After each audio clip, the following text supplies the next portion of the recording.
নমস্কার বন্ধুরা, মন বলে খাই খাই চ্যানেলে আপনাদেরকে স্বাগত জানাই। আজকে নিয়ে চলে এসেছি ব্যাচেলার স্পেশাল মাটনের লাল ঝোল। এটি খুব সহজেই বাড়িতে বানিয়ে নেওয়া যায়। এটি বানানোর জন্য আমি 500 গ্রাম মাটন ভালোভাবে ধুয়ে পরিষ্কার করে আমি ম্যারিনেট করে রেখেছি। 1 চামচ হলুদ, 1 চামচ নুন, 1 চামচ দই আর 1 চামচ আদা রসুন বাটা দিয়ে 6 থেকে 7 ঘন্টা সময় ধরে ম্যারিনেট করে রেখেছি। আর 1 বাটি পেঁয়াজ কুচি করে নিয়েছি, আর 2 ইঞ্চি আদা, 15-16 কোয়া রসুন ও 2টো কাঁচা লঙ্কা নিয়ে নিয়েছি। এবারে এগুলো হামালদিস্তায় আদা রসুন ও কাঁচা লঙ্কাটা একটু থেঁতো করে নেব। খুব বেশি মিহি করে বাটার কোনো প্রয়োজন নেই, হালকা একটু থেঁতো করে নিলেই হবে। দেখুন থেঁতো করা আমার হয়ে গেছে। এবারে এটা পাশে সরিয়ে রাখছি, দিয়ে মূল রান্নাটায় চলে যাব।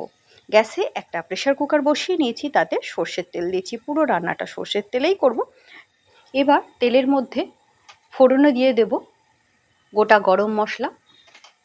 গরম মশলার মধ্যে আছে এলাচ, লবঙ্গ, দারচিনি, কয়েকটা গোলমরিচ, সব একটু আধ ভাঙা করে দিয়েছি। আর একটা তেজপাতা দিয়েছি, একটা শুকনো লঙ্কা দিয়েছি। ফোড়নটা কয়েক সেকেন্ড একটু ভেজে নিয়ে এরপরে কেটে রাখা পেঁয়াজের কুচিগুলো দিয়ে দিলাম। পেঁয়াজটা দিয়ে প্রথমে ভালোভাবে তেলের সঙ্গে একটু নাড়াচাড়া করে ভেজে নেব। পেঁয়াজটা যতক্ষণ না পর্যন্ত সফট হয়ে যাচ্ছে ততটা সময় ধরে পেঁয়াজটা একটু ভালোভাবে ভেজে নিলাম। পেঁয়াজ যখন ভালোভাবে ভাজা হয়ে যাবে তখন এর মধ্যে দিয়ে দিচ্ছি থেঁতো করে রাখা আদা রসুন ও কাঁচা লঙ্কাটা, দিয়ে সমস্ত কিছু একটু সময় ধরে ভালোভাবে ভেজে নেব। আদা ও রসুনের কাঁচা গন্ধ যতক্ষণ না চলে যাবে ততটা সময় ধরে ভেজে নিলাম। আদা রসুনের কাঁচা গন্ধ চলে গেলে এর মধ্যে একটা মিডিয়াম সাইজের টমেটো টুকরো করে কেটে দিয়ে দিলাম। টমেটোটা দিয়ে কিছুক্ষণ সময় একটু নাড়াচাড়া করে নেব। একটু যখন টমেটোটা সফট হয়ে যাবে এবার এর মধ্যে দিয়ে দিচ্ছি ম্যারিনেট করে রাখা মাটনটা দিয়ে ভালোভাবে নাড়াচাড়া করে নেব, গ্যাসের আঁচটা একটু বাড়িয়ে দিয়ে। কিছুক্ষণ নাড়াচাড়া করলে মাটনের যে জলটা ছিল ওই জলটা একটু শুকিয়ে যাবে। এরপরে গ্যাসের আঁচটা লো টু মিডিয়ামে করে নিয়ে এবারে কিছু গুঁড়ো মশলা দিচ্ছি। দিলাম 1 চামচ জিরে গুঁড়ো, 1 চামচ ধনে গুঁড়ো, দিচ্ছি হাফ চামচ লঙ্কার গুঁড়ো, দিয়ে সমস্ত কিছু একটু ভালোভাবে কষিয়ে নিচ্ছি মাংসর সাথে।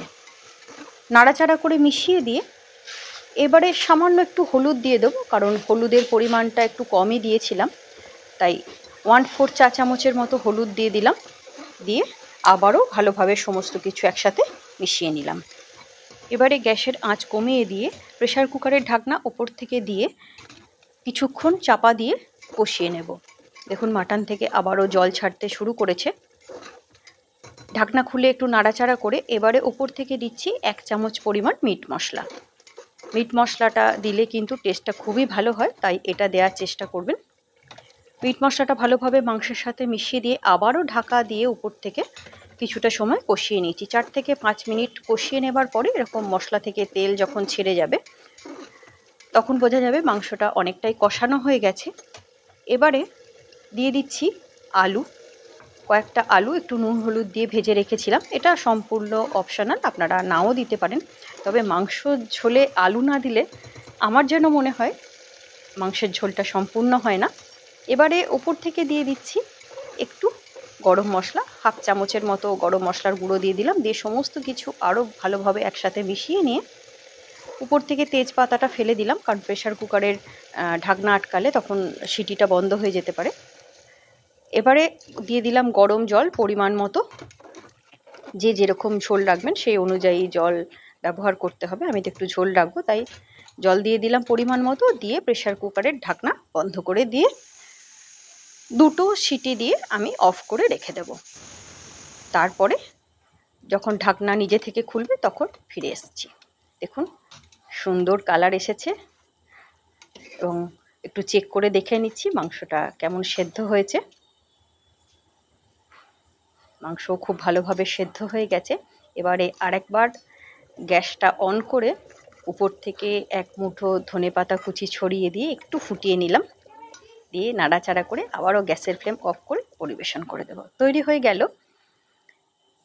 মাটনের লাল ঝোল। আপনারা বাড়িতে এইভাবে একবার বানান। কেমন হলো আমাকে কমেন্ট সেকশনে লিখে জানান। যদি ভালো লেগে থাকে ভিডিওটি লাইক করুন, শেয়ার করুন। এভাবেই আমার পাশে থাকার জন্য মন বলে খাই খাই চ্যানেলকে সাবস্ক্রাইব করুন। নমস্কার, ভালো থাকবেন, সুস্থ থাকবেন। দেখা হচ্ছে পরবর্তী ভিডিওর সাথে।